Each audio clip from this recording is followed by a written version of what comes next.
Assalamualaikum warahmatullahi wabarakatuh. Selamat pagi pemirsa Potere Spesial Podcast. Menjadi polisi yang baik tidak semudah membalikkan telapak tangan.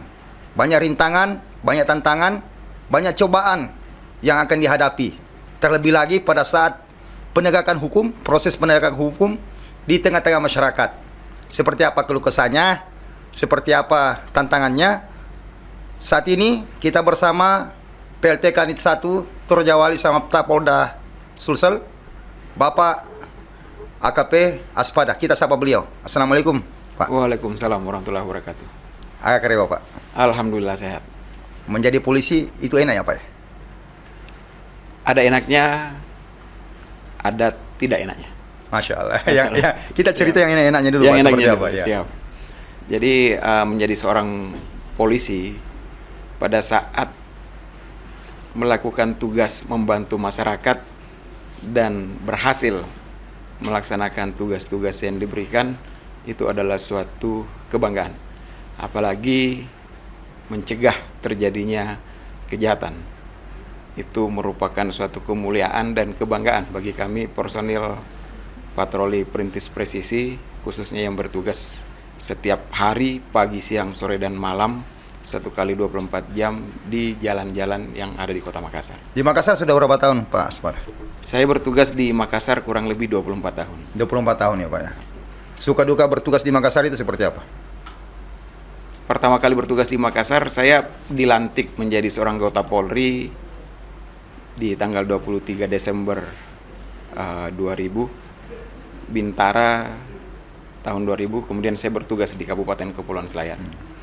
3 bulan saya bertugas di Kabupaten Kepulauan Selayar, kemudian saya dimutasikan ke Direktorat Samapta Polda Sulsel, yang saat itu saya masih aktif sebagai atlet dayung, atlet dayung Sulawesi Selatan. Selanjutnya kegiatan-kegiatan rutin yang saya laksanakan setelah selesai menggantungkan dayung di Sulsel, kemudian saya banyak aktif di setiap pelatihan, kemudian sekolah pendidikan kejuruan, khususnya untuk Direktorat Samapta Polda Sulsel sebagaimana tugas pokok saya. Dari situlah saya membentuk, mengevaluasi setiap kegiatan-kegiatan yang dilaksanakan di lapangan, kemudian dukungan dari pimpinan, sehingga kemudian kita latihkan kepada anggota sebelum melaksanakan tugas di lapangan. Itulah yang selama ini kita jadikan dengan pedoman seperti yang saat ini kita boomingkan di Direktorat Samapta Polda Sulawesi Selatan. Patroli perintis presisi Polda Sulawesi Selatan adalah sosok polisi penolong untuk masyarakat. Ya, Pak Aspada, Makassar sebagaimana kota-kota besar lainnya itu identik dengan tingkat kriminalitas yang tinggi. Kira-kira treatment apa yang Bapak gunakan bersama anggota untuk menekan angka kriminalitas di kota ini, Pak? Kegiatan yang kami lakukan saat ini, sebagaimana yang dibumingkan oleh Bapak Kabahar Kampolri, menangkap pelaku adalah suatu kebanggaan, namun mencegah suatu kejahatan atau orang berbuat jahat itu adalah suatu kemuliaan. Apa yang kami lakukan? Kami rajin melaksanakan patroli dialogis, menyambangi masyarakat. Yang dulunya mungkin patroli hanya lewat, sekarang tidak. Di mana ada masyarakat, di situ ada patroli yang berkunjung. Kita dialog, kita minta pendapatnya mereka, apa-apa saja gangguan-gangguan Kamtibmas yang ada di sekitarnya. Namun kami akui bahwasanya pelaksanaan tugas yang kami lakukan baik dari patroli perintis Polda Sulsel dan juga Polrestabes Makassar ataupun perintis-perintis yang ada di wilayah belum terlalu maksimal kami laksanakan, yang mana diantaranya adalah sebagian daripada anggota itu kekuatan kami tidak cukup. Kemudian pada saat kita melaksanakan patroli, 1 jam kita tinggalkan satu lokasi, biasanya baru terjadi, sehingga itu menjadi evaluasi buat kami. Dan sekarang yang kami lakukan adalah bagaimana mendekatkan diri kami kepada masyarakat, mengajak masyarakat baik itu melalui media sosial, Instagram ataupun via WhatsApp, kami serahkan nomor handphone. Jadi semua anggota patroli khususnya Komandan Regu termasuk kami sebagai Kanit menyerahkan nomor handphone kami kepada masyarakat, yang mana jika terjadi sesuatu dimanapun menginformasikan kepada kami akan teruskan kepada satuan-satuan kewilayahan yang mempunyai kewenangan itu. Pak Aspada, berdasarkan catatan kami 3 bulan terakhir, tindak kriminalitas yang tanda kutip cukup meresahkan masyarakat, terutama pengguna jalan itu adalah balapan liar. Ya. Bahkan 2 pekan kemarin ini ada terjadi korban tewas ya di Jalan Veteran. Kira-kira apa sih yang menyebabkan para pelaku ini yang dinominasi usia remaja ini, Pak Aspada, tanda kutip bertarung maut untuk aktualisasi diri seperti ini? Kira-kira seperti apa itu, Pak? Ya, sudah sering kami mengamankan juga beberapa anak-anak remaja, khususnya di subuh hari, dini hari. Kegiatan mereka yang lakukan itu adalah freestyle dan konten. Jadi mereka merasa bangga pada saat kontennya itu rame dengan kegiatan-kegiatan freestyle yang mana tanpa memikirkan dampak bagi dirinya sendiri dan pengguna jalan lainnya. Kami melaksanakan patroli bersama. Setiap malam minggu itu ada patroli gabungan dari Polda gabung dengan Polrestabes dan TNI. Itu kita lakukan kegiatan penyekatan.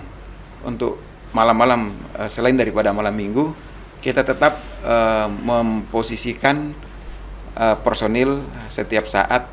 Jadi kegiatan khususnya untuk patroli perintis presisi itu sendiri, mereka mulai bergerak di pukul 22.00 jam 10 malam sampai jam 5 subuh. Sampai jam 5 subuh. Namun kegiatan-kegiatan patroli hunting, kemudian kita berhenti sejenak, kemudian kita melakukan dialog. Apabila kita temukan masyarakat ataupun remaja yang motornya sudah tidak dilengkapi dengan spesifikasi yang ada, maka kita akan amankan, kemudian kita panggil orang tuanya ke posko.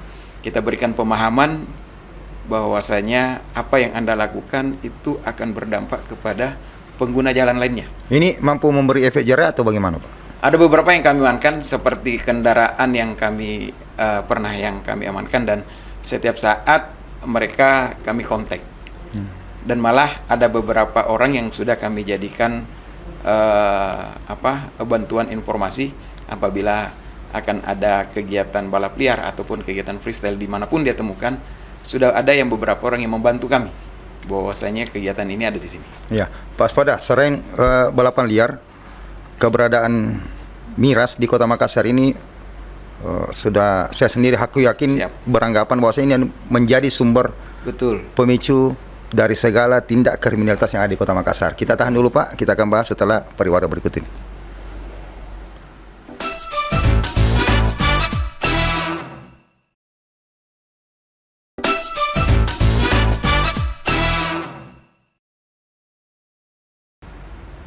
Kembali bersama saya Yusuf Alfarisi di program Potere Spesial Podcast.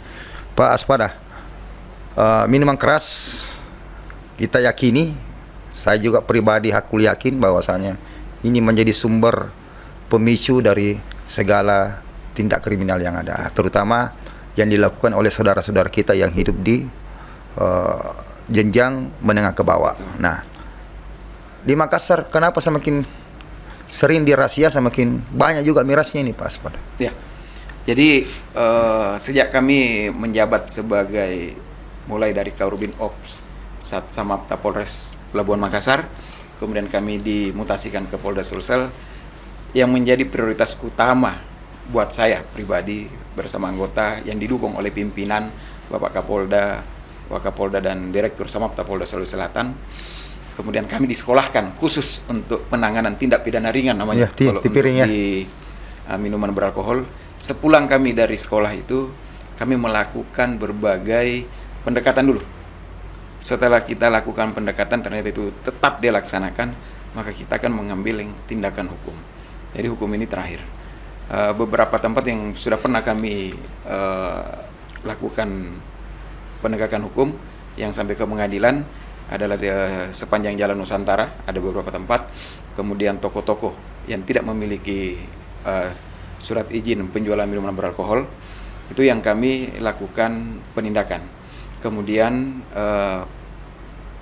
jalur masuk minuman keras tradisional jenis balok yang banyak masuk. Yang terakhir kami amankan waktu hari Sabtu. Jadi waktu hari Sabtu itu kami mengamankan ada kurang lebih 300 botol. Ini minuman tradisional atau Tradisional. Tradisional. 300 botol yang kami amankan. Jadi 300 botol ini kemudian proses, dan tadi pagi kita laksanakan sidang, kebetulan kami penuntutnya, dan alhamdulillah oleh hakim menyatakan yang bersangkutan bersalah dan sudah diberikan denda yang menurut kami itu maksimal. Maksimal ya. Iya, jadi ada 2 pelaku. Itu khusus untuk minuman tradisional ya Pak ya. Nah, yang saya fokuskan di sini adalah minuman bermerek. Oke. Ya, dulu di zaman saya kita berbicara masalah minuman impor itu kan sesuatu yang langka. Betul. Hanya tempat-tempat tertentu di kota ini. Bahkan mungkin hotel bintang 5 yang bisa menyediakan itu. Nah, Betul. kondisi kekinian saat ini Pak Aspada, hampir semua penjual minuman keras menyiapkan minuman impor. Betul. Yang jadi pertanyaan, ini mereka punya izin atau tidak? Iya.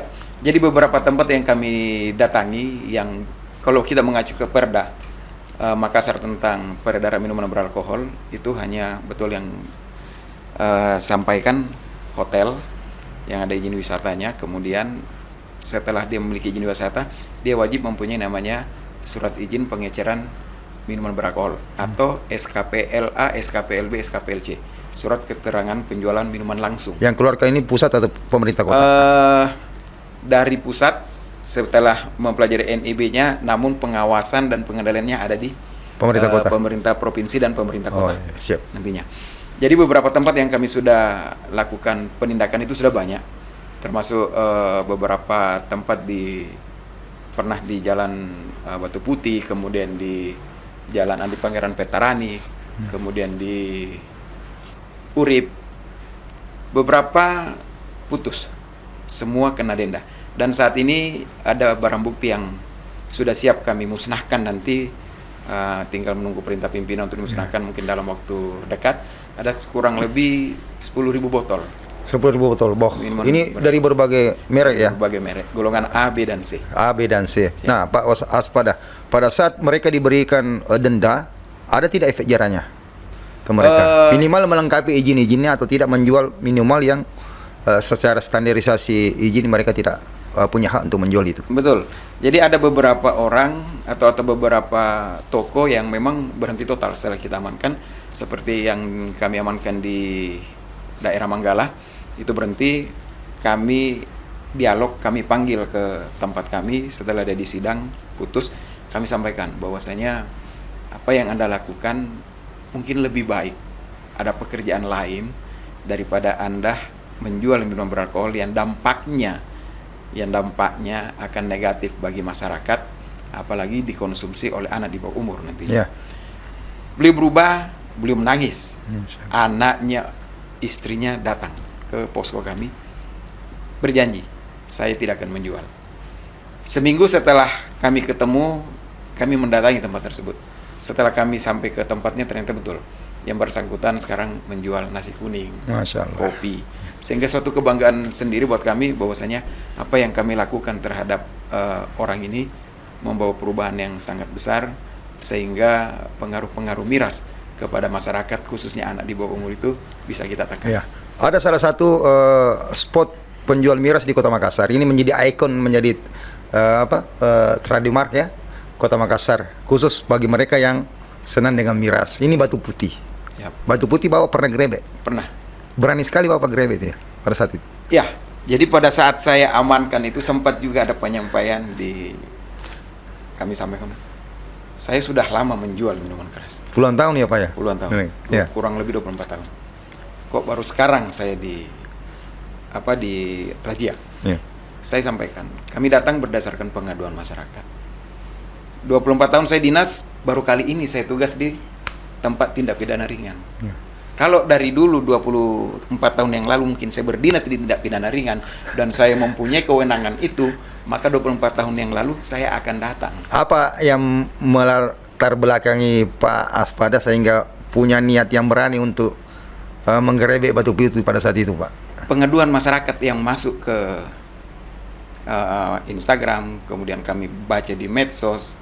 Bapak tidak berpikir bahwasanya dia eksis selama puluhan tahun itu pasti tanpa dilandasi izin yang Sudah sesuai dengan dilengkapi. aturan. Iya. Bapak tidak berpikir bahwasanya mungkin ada kekuatan-kekuatan lain yang membackup dia atau bagaimana pada saat itu? Pada saat saya melaksanakan tugas itu, nawaitu saya bagaimana membawa polisi ini sesuai dengan sumpah jabatan saya, membawa menegakkan hukum, menegakkan aturan tanpa pandang bulu.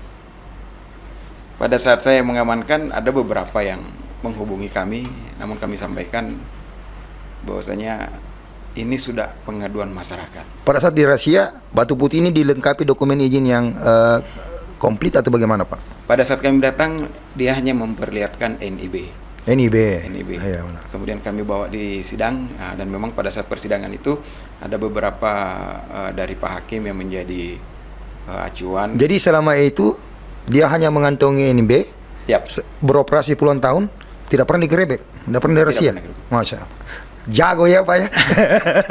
Nah, kita peringatan dan Iya, iya. memang setelah sidang itu kita sudah sampaikan untuk segera melengkapi Iya. perizinannya kalau memang mau menjual, karena kita sayangkan karena di peraturan daerah Kota Makassar untuk penjualan tempat penjualan minuman beralkohol itu harusnya tidak berdekatan dengan tempat ibadah. Namun yang kita dapatkan saat ini tempat-tempat penjualan minuman beralkohol itu masih ada di tempat-tempat ibadah. Kiranya ke depan kita sinergi terus dengan pemerintah Kota Makassar. Kami selalu koordinasi dengan. Pasca razia itu ada perubahan yang di Batu Putih. Iya. ada Apa-apa saja perubahan. perubahannya, Pak Aspada? Minuman yang selama ini yang dia pajang sangat banyak itu sekarang udah kurang. Sangat kurang, mungkin tinggal stok yang mau dihabiskan. Karena setelah kita lakukan persidangan, kita ingatkan bahwasanya apa yang Anda lakukan ini tolong dilengkapi secepatnya. Ya. Kalau memang ada yang kurang, itu diperbaiki. Ya, Pak Aspada, menjadi polisi yang baik itu kan banyak tantangannya, Siap, banyak cobaannya. siap. Nanti tantangannya, cobaannya dijawab dengan jujur ya, Pak Aspada. Siap. Kita bahas setelah pariwara yang berikut ini.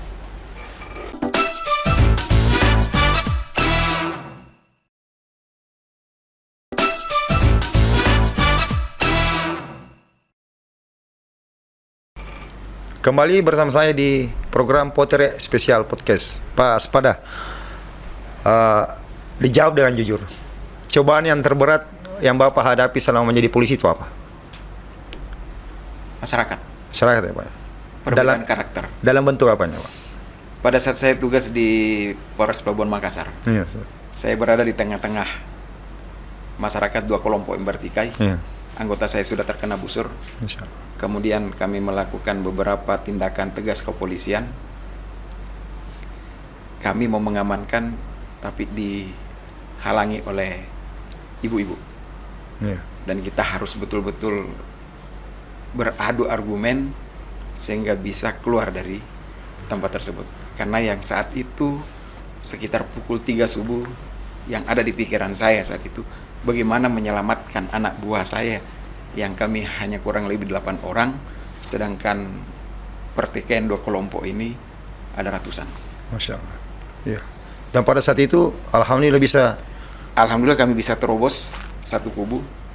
Saya sampaikan sama anggota, tetap 2 orang sebagai body system. Intinya kita bisa keluar dulu dari tempat ini. Iya. Karena batu, busur itu sudah mengarah semua ke kendaraan yang kami bawa. Dan sempat ada satu kendaraan orang media yang tersandra saat itu. Itu yang kejadiannya di depan Polres. Bukan, kejadiannya itu di Barukang pada saat Barukang. ramai perang kelompok. Perang kelompok, iya.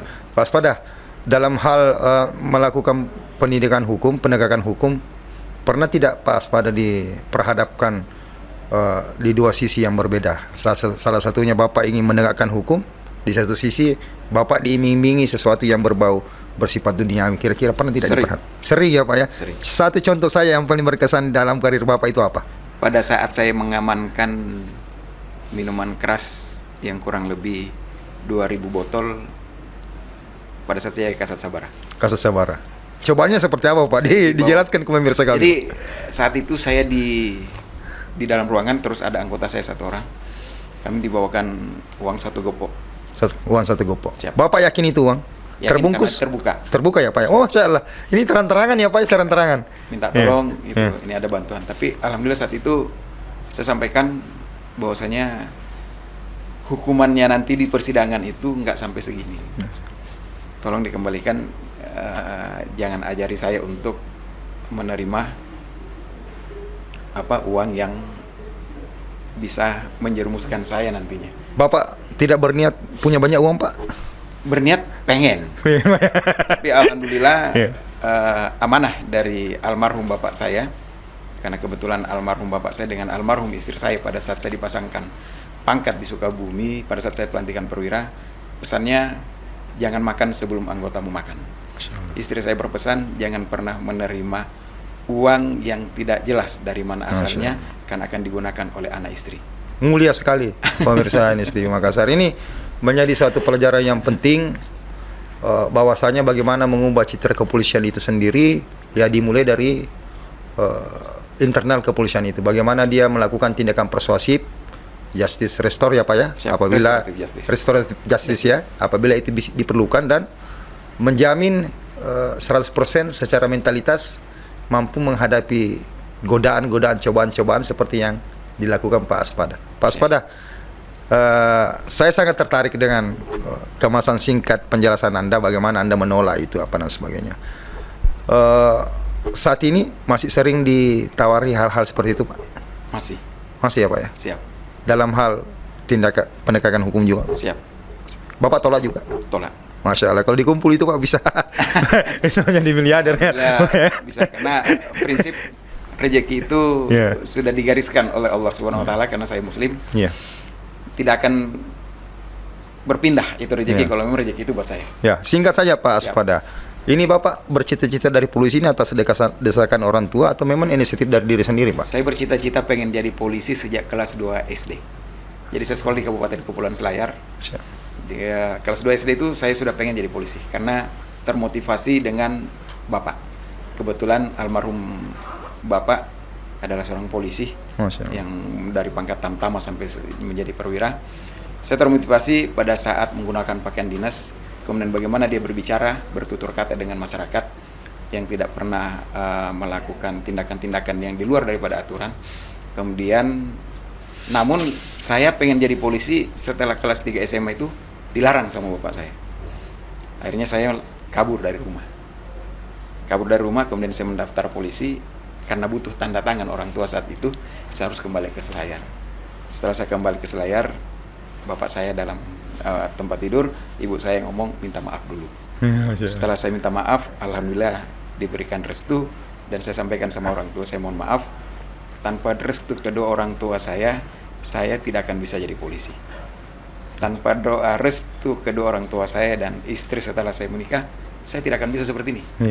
Jadi memang doa yang paling utama itu adalah doa keluarga. Doa keluarga, amin, amin, amin. Pak Aspada, Siap. Dalam melaksanakan tugas sehari-hari kan kita perlu doa dari keluarga, Siap. khususnya support dari pimpinan. Betul. Nah, sejauh ini support dari pimpinan itu kita bisa peroleh atau seperti apa Pak? Sangat baik.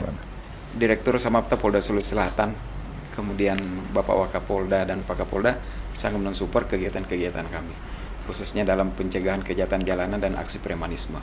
Penindakan terhadap penjual minuman beralkohol yang tidak berizin, sangat support mereka. Malah kami dorong terus untuk melakukan kegiatan itu. Sampai kami Bapak Dirsamapta Polda Sulawesi itu di setiap arahan kepada kami, jadilah seorang polisi sebagai polisi yang hadir di tengah masyarakat sebagai sosok polisi penolong. Polisi penolong Pak ya? Siap. Ya. Dua kata yang maknanya sangat luas Pak. Siap. Polisi penolong berarti polisi yang mengedepankan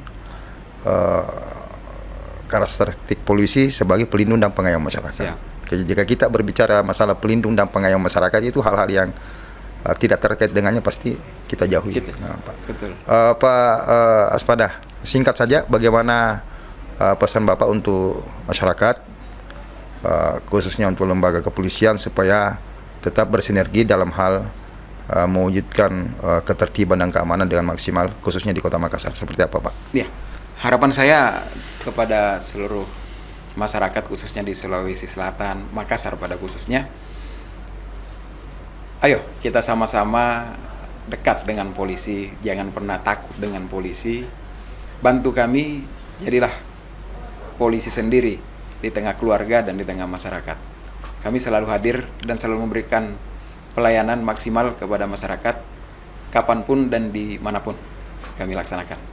Tugas kami sebagai garda terdepan pencegah kejahatan jalanan dan aksi premanisme khususnya di Kota Makassar.